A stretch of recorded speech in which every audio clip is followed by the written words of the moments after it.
नमस्कार दोस्तों, आज मैं एक दिव्यांग राजा की कहानी सुनाऊंगी। यह कहानी एक दिव्यांग राजा की है जिसके राज्य में कोई भी परेशानी या समस्या नहीं थी। सभी लोग उस राजा से बहुत खुश थे और ऊपर वाले से धन्यवाद करते थे कि इतने अच्छे राजा को उनकी ज़िंदगी में भेजा। वह राजा दिव्यांग था, उसकी एक आँख नहीं थी और एक पैर नहीं था, लेकिन फिर भी राजा को इस बात का कोई मलाल नहीं था। एक दिन राजा अपने महल के गलियारे में घूमते हुए अपने पूर्वजों की लगी तस्वीर को देख रहा था और सोच रहा था कि मेरे पिताजी इतने सूरवीर थे, उनके पिताजी इतने सूरवीर थे, हमें इतने सूरवीर खानदान में जन्म लेने का मौका मिला। यह ऊपर वाले का धन्यवाद है।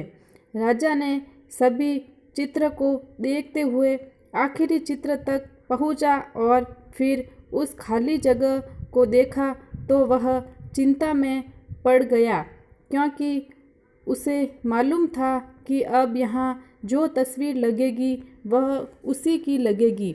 लेकिन राजा को इस बात की चिंता नहीं थी कि वह मर जाएगा।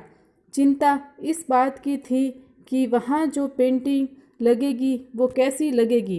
राजा का एक आँख और एक पैर ना होने की वजह से वह चिंता में पड़ गया और सोचने लगा कि इस गलियारे में इतने शानदार पेंटिंग लगी है, लेकिन मेरी एक आँख और एक पैर ना होने की वजह से मेरी ही तस्वीर सबसे खराब लगेगी और सबसे भद्दी दिखेगी। राजा ने सोचा कि वो मेरे मरने के बाद पता नहीं कैसी पेंटिंग बनेगी और क्यों ना मैं अपने जीते जी एक शानदार पेंटिंग बनवाऊँ, ताकि मुझे ये सुकून मिल जाए कि मेरी यहाँ अच्छी पेंटिंग लगेगी। अब उस राज्य में ऐलान करवा दिया गया और सभी पेंटर को बुलाया गया और कहा गया कि जो भी पेंटर राजा का शानदार पेंटिंग बनाएगा उसे शानदार इनाम मिलेगा। अब सभी पेंटर राज्य में आए और उस पेंटर को पता चला था कि अगर शानदार पेंटिंग बनेगा तो शानदार इनाम तो मिलेगा, लेकिन जिस राजा का एक आँख नहीं है, एक पैर नहीं है, उसकी शानदार पेंटिंग कैसे बनेगा। पेंटर सोच रहे थे इनाम का तो पता नहीं, लेकिन अगर शानदार पेंटिंग नहीं बनी और राजा गुस्सा हो गया तो सज़ा मिलेगी, इसलिए बड़े बड़े चित्रकार भी आगे नहीं आए।